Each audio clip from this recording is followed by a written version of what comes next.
Hello children, in previous lecture we discussed about chapter number 5 that is 1857 revolution and after। पिछले term में हमने discuss किया था 1857 India के फर्स्ट फ्रीडम फाइट का और वर्ल्ड के हिसाब से पहला रेवोल्यूशन डिस्कस किया था हमने 1857, जहां आपने जाना बड़े बड़े हस्तियों के बारे में, चाहे वो नाम रानी लक्ष्मीबाई का हो, बेगम हजरत महल का हो, नाना साहब का हो या फिर बहादुर शाह जफर वक्त खान जैसे लोगों का हो। डिस्कस किया था हमने उनके नामों पे और आपको बताया था कि क्या पार्टिसिपेशन रहा है उनका 1857 में, चाहे वो मंगल पांडे ही क्यों ना हो। कहा जाता है 1857 की स्टार्टिंग मंगल पांडे द्वारा जरूर शुरू की गई, लेकिन अगर मैं रेवोल्यूशन यानी फ्रीडम फाइट की बात करूं तो उसे किया है स्टार्ट वक्त खान ने 10 मई 1857 में इन दिल्ली में। मेरठ से स्टार्ट किया, लेकिन दिल्ली में जाके वो वर्ल्ड का इंडिया का रेवोल्यूशन बना, ना कि मेरठ का रेवोल्यूशन। क्लियर। पिछले टर्म पे डिस्कस किया, मैंने आपको एक्सरसाइज भी भेजा होगा, आपने उसे सॉल्व भी किया होगा। कुछ क्वेश्चंस बनाए थे मैंने। क्वेश्चन अगर आप अपने मन से किए होंगे तो निश्चित तौर पर आपका वो चैप्टर तैयार हो गया होगा, उसमें कोई डाउट नहीं है। लेकिन अगर आप बुक का हेल्प लेके उसे किए होंगे तो प्लीज़ उसको, अगर आपने आंसर कर लिया है तो उस आंसर्स को तैयार रखिए, क्योंकि जिस दिन मुलाकात होगी आपके एग्ज़ाम लिए जाएंगे और उस एग्ज़ाम में उससे अच्छे खासे क्वेश्चंस बनाए जाएंगे। आज स्टार्ट करते हैं आपका new chapter, that is chapter number 6। The name of the chapter is colonisation and the city. अभी तक हमने पढ़ा था कि 1857 के पहले ब्रिटिश का जो रूल और रेगुलेशन या पॉलिसी जो ब्रिटिश लेकर आए उसका कितना इफ़ेक्ट पड़ा, चाहे वो विलेज हो या फिर वो पीजेंट की लाइफ हो या किसी की लाइफ हो, तो ब्रिटिश पॉलिसी का क्या ज़्यादा इफ़ेक्ट पड़ा उन सब के ऊपर। आज डिस्कस करते हैं उस सिटीज़ पे क्या प्रभाव पड़ा, यानी टाउन पे क्या प्रभाव पड़ा इनके कोलोनाइजेशन का, यानी ब्रिटिशर्स के एडमिनिस्ट्रेशन का, ब्रिटिशर्स के पॉलिसी का टाउन किस प्रकार इफेक्ट हुआ। ये स्टोरी 1857 के बाद है। जैसा मैंने बताया था 1857 के बाद काफ़ी कुछ सुधारा गया भारत में। इसके लिए अच्छा खासा मतलब इंडियंस के द्वारा कार्य किया गया, एक रेवोल्यूशन किया गया, और उस रेवोल्यूशन से निश्चित तौर पे अगर कुछ नहीं तो कम से कम ब्रिटिशर्स के ऊपर इतना प्रभाव तो ज़रूर पड़ा कि ब्रिटिशर्स ने अब जो रूल और रेगुलेशन इंडिया में लेकर आए हैं उन रूल और रेगुलेशन को थोड़ा सॉफ्टली बनाया, यानी थोड़ी नरमी दिखाई है। उसमें उस प्रकार का स्लेब वाला रेगुलेशन नहीं था कि इंडिया के लोग इसके बाद एक फिर रेवोल्यूशन कर सके, क्योंकि 1857 का रेवोल्यूशन कहीं ना कहीं ब्रिटिशर्स पे एक तरह का डर पैदा कर चुका था। क्लियर। तो now we start the chapter number 6। Start करते हैं कि सिटीज़ पे क्या प्रभाव पड़ा। इसमें जो आपका पहला टॉपिक है वो टॉपिक है what happened to cities under colonisation rule. किस प्रकार सिटीज़ का जो रहा है एडमिनिस्ट्रेशन, या जिस प्रकार वो रहे हैं ब्रिटिश कॉलोनी के अंतर्गत, देखते हैं उस पॉइंट को। क्लियर। इसमें बात की गई है कुछ शहरों की। सबसे पहली बात की गई है मदुरई की। आप जानते हैं मदुरई एक टेम्पल टाउन है। टेम्पल टाउन आप समझते ही हैं, यानी इस प्लेस पे सबसे पहले एक टेम्पल बना होगा, एक मंदिर बना होगा, और उसके बाद उस मंदिर के आसपास लोग बसे होंगे, और वही मंदिर जो उस क्षेत्र का रहा है उसी के नाम पे वह एक टाउन बन गया। इसी को कहते हैं टेम्पल टाउन। तो मदुरई बहुत बड़ा टेम्पल टाउन रहा है। आपको ये भी पता होना चाहिए कि जिस समय यहाँ पे ब्रिटिश रूल कायम हुआ उस समय इंडिया में तमाम छोटे छोटे बड़े बड़े कई प्रकार के शहर रहे हैं। अलग अलग शहर, अलग अलग प्रकार का रिलीजन, अलग अलग प्रकार के उनके रीति रिवाजें, अलग अलग प्रकार के उनके बिहेव। कोई बड़ा सिटी है तो वो अदर तरह से बिहेव करता है, छोटे सिटी अलग तरह से, उनका ट्रेडिंग अलग, आपका ट्रेडिंग अलग। तो भारत में जितने भी शहर हैं उन सब शहरों में उनके अलग अलग एडमिनिस्ट्रेशन है, उनकी अलग अलग सोच है, उनके अलग अलग बिहेव है। क्लियर। मदुरई एक टेम्पल टाउन है, कुछ बात की गई है। और जैसे सूरत आपका पोर्ट के रूप में काफ़ी विख्यात है। सूरत आप जानते ही होंगे, सूरत ही वो डिस्ट्रिक्ट है जहाँ सबसे पहले ब्रिटिशर्स ने अपनी कंपनी इस्टेब्लिश की थी। तो सूरत आपके पोर्ट के लिए बड़ा फेमस था। मदुरई आपका टेम्पल टाउन था। तो कई बड़े बड़े शहर अपने अलग अलग चीज़ों के लिए इस समय फेमस थे जब ब्रिटिश यहाँ पे राज करने आए हैं। क्लियर। हर एक अलग अलग शहर, अलग अलग बिजनेस, बहुत सारे अलग अलग क्षेत्र हुआ करते थे। ब्रिटिशर्स 1857 के बाद 1858 का एक रेगुलेशन एक्ट लाए थे। उसके बाद इन्होंने 1861 में एक फिर रेगुलेशन एक्ट लाया था। सिंपल आप क्वेश्चन पूछ सकते हैं, सर 1858 में जब एक एक्ट आ गया तो फिर 1861 में एक्ट क्यों लेकर आए। क्लियर। तो 1858 में उन्होंने एक्ट लेकर आया, कुछ सुधारा, लेकिन उसके बावजूद इंडिया में रेवोल्यूशन का असर दिख रहा था। कभी महारानी ने लॉर्ड कैनिंग से पूछा, लॉर्ड कैनिंग जी आखिर क्या बात है, हम तो सुधार दे दिए, EIC को ख़त्म कर दिया, मैं सारा नियंत्रण अपने हाथ में ले रही हूँ, लेकिन फिर भी इंडियंस खुश नहीं है, ऐसी क्या बात हो गई। लॉर्ड कैनिंग ने कहा, महारानी भारतीय इंडियंस तभी खुश होंगे जब आप उनके लिए कुछ करिएगा। महारानी ने कहा, करूं क्या? उन्होंने कहा, जो आप पार्लियामेंट्री सिस्टम बनाई हैं उस पार्लियामेंट्री सिस्टम में इंडियंस को भी पार्टिसिपेशन दीजिए, तब शायद इंडियंस में थोड़ा आपके प्रति अच्छा बर्ताव आए, क्योंकि वो EIC के करप्शन को भी भूल नहीं पा रहे हैं। क्लियर? महारानी ने जब ये जाना तो 1861 में एक एक्ट भेजा। आपको पता होना चाहिए 1861 ही वो समय है जब पहली बार सेंट्रल असेंबली में इंडियंस को प्लेस दिया गया, पोजीशन दिया गया। क्लियर? साथ ही 1861 में कलकत्ता, बम्बई और मद्रास को 3 हब के रूप में इस्टेब्लिश किया गया। सिंपल कहूँ तो मैं 3 शहरों में इन्होंने प्रेसिडेंटियल रूल ऑर्गेनाइज कर लिया। क्लियर? अब एक क्वेश्चन यहाँ पे बनता है कि सर प्रेसिडेंटियल रूल क्या है? तो प्रेसिडेंटियल रूल ऐसा कुछ नहीं है कि मतलब वहाँ प्रेसिडेंट का राज रहा है, ऐसा कुछ नहीं। दरअसल जब यहाँ ब्रिटिशर्स आए भारत में, तो जब बक्सर के बाद, बैटल ऑफ बक्सर के बाद ब्रिटिशों ने पूरे इंडिया पे अपना एक तरह से कब्जा जमा लिया, तो इन ब्रिटिशों ने अपना 3 हब बनाया था, 3 सेंटर बनाया था, जहाँ पे रहकर ये पूरे भारत को कंट्रोल करते थे। वही तीनों सेंटर है यही, कलकत्ता, बम्बई और मद्रास, जिसे आज आप चेन्नई कहते हैं। क्लियर? तो तीनों जगह सबसे बड़े बड़े सेंटर थे, जहाँ से ये पूरे इंडिया के शहरों पर कंट्रोल करते थे। क्लियर? पहले कलकत्ता था, लेकिन 1861 के बाद 3 हब बना दिया, कलकत्ता, बम्बई और मद्रास। क्लियर? तो इन 3 शहरों का बड़ा इंपॉर्टेंस था। मैंने बताया आपका सूरत बड़ा फेमस था पोर्ट के रूप में, मदुरई एक टेम्पल टाउन था।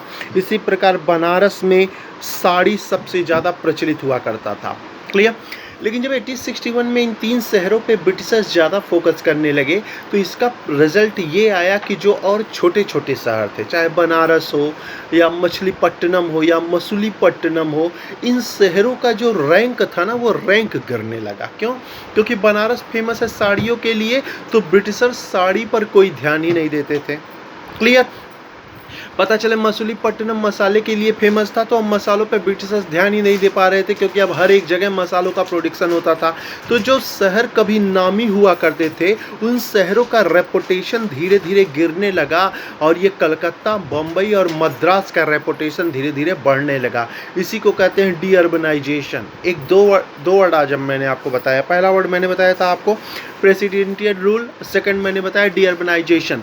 तो आप अर्बनाइजेशन जानते हैं क्या होता है? अर्बनाइजेशन क्या होता है? जब गांव से लोग शहर में जाकर बसना शुरू कर देते हैं, उसको कहते हैं भारत जो है वो अर्बनाइज हो रहा है। क्लियर? डी अर्बनाइजेशन क्या होता है? जब इंसान शहर से दूर भागने लगे, यानी शहरों में उनका जो ट्रेड है, जो व्यापार है, जो उनका बिजनेस है, वो धीरे धीरे खत्म हो रहा है, और वो कहीं और जा रहे हैं। चाहे वो बाहर चले जा रहे हो, देश से बाहर, या फिर गांव में फिर से आ रहे हैं, एग्रीकल्चर पे फोकस कर रहे हैं, क्योंकि ब्रिटिशर्स उनके ट्रेड को प्रभावित कर रहे हैं और केवल 2-3 शहरों पे ही ध्यान दे रहे हैं। इसी को कहते हैं डी अर्बनाइजेशन, जब शहरों से लोग दूसरी तरफ पलायन कर लें, चाहे गाँव में आ जाए या फिर विश्व में किसी अन्य देश में चले जाएँ किसी अन्य पर्पज के साथ। यही कहते हैं डी अर्बनाइजेशन। तो कुछ शहरों की स्थिति सुधरी है, तो कुछ शहरों की स्थिति बहुत ही बुरी हुई है, बहुत ही बेकार हुई है। क्लियर? आपको पता है ये वही समय है 18-19 सेंचुरी, जब ब्रिटेन में 1848 में इंडस्ट्रियलाइजेशन शुरू हो गया। 1848 में इंडस्ट्रियलाइजेशन यानी औद्योगिकीकरण शुरू हो गया। क्लियर? और वो इंसान भारत में आ रहा है और धीरे धीरे अपने साथ वो इंडस्ट्रियल सोच लेकर आ रहा है, और वो सोच केवल कुछ शहरों पे लागू कर रहा है, बाकी अन्य शहरों की स्थिति बड़ी खराब होती जा रही है। क्लियर? तो आज अपने फर्स्ट हेडिंग ये कंप्लीट हो गया आपका, what happened to cities under colonial rule. तो ये प्रभाव पड़ा है शहरों पर। कुछ शहर अच्छे हुए हैं, बाकी जितने भी शहर बने हैं उनकी स्थिति बड़ी चिंताजनक रही है। फिर सेकेंड टॉपिक देखते हैं, how many Delhi's before new Delhi? Delhi आप जानते हैं सबसे बड़ा गढ़ होता था। निश्चित तौर पे पिछले 1000 सालों से दिल्ली कैपिटल रहा है भारत का। क्लियर? आपको पता होने से फिर बाद में कलकत्ता बन गया, हालांकि वो 1911-12 में 1912 में फिर से दिल्ली को कैपिटल बनाया गया भारत का। लेकिन दिल्ली जो शहर है ना, ये न्यू दिल्ली थोड़े बहुत पहले से ही दिल्ली बसा हुआ है। 1000 सालों से इंडिया का कैपिटल रहा है। 14 कैपिटल सिटी को मिलाकर बनाया गया दिल्ली, जिसे सुशोभित किया कभी दिल्ली सुल्तानों ने, मुगलिया एम्पायर के कई एम्परर ने। तो ये जो दिल्ली है ना, ये बहुत पुरानी दिल्ली है जो 14 कैपिटल सिटी को मिलाकर बनाया गया। क्लियर? लगभग 60 मील तक फैला ये क्षेत्र यमुना नदी के किनारे बसा। निश्चित तौर पे इंडिया का सबसे रेपुटेटिव सिटी कहलाता है ये दिल्ली। क्लियर? दिल्ली की अगर मैं बात करूं तो आपको पता होना चाहिए दिल्ली 7 टाउन से बना है, 7 नगरों से बना है। 14 कैपिटल सिटी तो है, उन 14 कैपिटल सिटी को क्या किया गया, धीरे धीरे जोड़ा गया और 7 नगरों को बनाया गया। यानी 7, इस समय दिल्ली की अगर मैं बात करूं न्यू दिल्ली की, तो इसके अंतर्गत 7 टाउन्स है। क्लियर? 4 को बनाया है एक राजपूत शासक है, नाम है अनंतपाल, उसी ने 4 नगर बनाए हैं। क्लियर? एक नगर बनाया है आपका कुतुबुद्दीन ऐबक। क्लियर? जिसे आप कहते हैं कुवत्तुल इस्लाम, वही मस्जिद है और वही नगर भी है। दूसरा बनाया है फिरोज शाह तुगलक ने, हिसार फिरोजा। क्लियर? तीसरा बनाया हुमायूं ने दीन पनाह, और इन्हीं 7 नगरों से मिलकर बनाया गया है आपका न्यू दिल्ली, जो आजकल आप देखते हैं 60 मील पर फैला हुआ यमुना के किनारे। निश्चित तौर पर सबसे बड़ा एरिया इस भारत का। क्लियर? आप देखते हैं दिल्ली में क्या क्या एक एक मॉन्यूमेंट्स है, एक एक स्कल्पचर है। कल्चर के सबसे अच्छे एग्जांपल अगर मिलता है तो दिल्ली में, चाहे वो कुतुब मीनार की बात किया जाए, या फिर दिल्ली के लाल किले की बात किया जाए, चाहे बुलंद दरवाजे की बात किया जाए, या कुछ भी बात किया जाए, ये सब कुछ, सॉरी बुलंद दरवाजा नहीं, इंडिया गेट की बात की जाए, तो ये सब कुछ दिल्ली में है। और इसी कारण दिल्ली का रेपुटेशन बहुत ही ज़्यादा है। आपको पता होना चाहिए दिल्ली के इन 7 नगरों में अगर कोई सबसे बड़ा और सबसे प्रसिद्ध नगर कभी हुआ करता था तो वो था शाहजहानाबाद। क्लियर? शाहजहानाबाद, ये जो कुतुबुद्दीन ऐबक ने कुवत्तुल इस्लाम मस्जिद बनाया था ना, ये कुवत्तुल इस्लाम मस्जिद जहाँ बनाया उस एरिया का नाम इसने कुवत्तुल इस्लाम मस्जिद शहर दिया। लेकिन शाहजहां ने इसी मस्जिद के पास अपना एक मॉस्क बनवाया है और उसने इसका नाम बदल दिया और उसी सिटी को इसने शाहजहानाबाद दिया है। क्लियर? तो याद रखिए ये शाहजहानाबाद इस्टेब्लिश किया है शाहजहां ने 1639 में। ये वही इस्टेब्लिश है जहां कभी कुतुबुद्दीन ऐबक ने कुवत्तुल इस्लाम मस्जिद को इस्टेब्लिश किया था। क्लियर? अगर मैं 7 नगरों की बात करूं तो सबसे बड़ा और सबसे अच्छा नगर यही शाहजहानाबाद है, जिसे इस्टेब्लिश किया था कभी इस शाहजहां ने। क्लियर? दिल्ली निश्चित तौर पे बड़े बड़े मॉन्यूमेंट्स, बड़े बड़े स्कल्पचर, कल्चर का अगर सबसे बड़ा एग्जांपल कोई है तो दिल्ली में।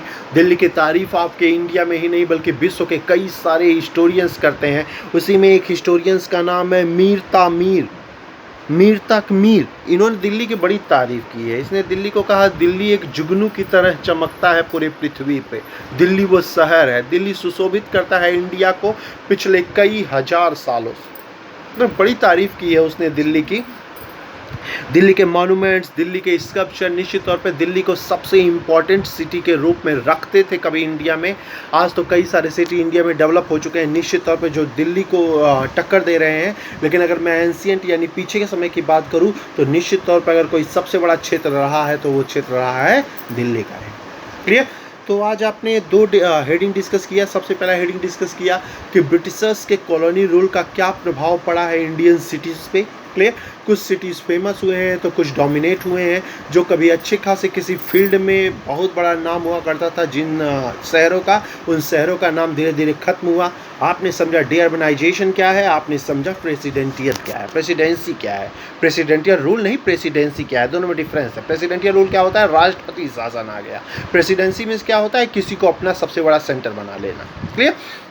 सेकंड जो आपने हेडिंग पढ़ा वो पढ़ा how many Delhi's before new Delhi. New Delhi बनने से पहले कितने दिल्लीज रहे हैं। देखो दिल्ली के आगे यस लगा है, मतलब बहुत सारे दिल्ली को मिलाकर बनाया गया न्यू दिल्ली। तो वही बात की गई, जैसे मैंने कहा 14 कैपिटल सिटी को लेकर बनाया गया दिल्ली, और दिल्ली क्यों इंपॉर्टेंट है ये मैंने आपसे डिस्कस किया।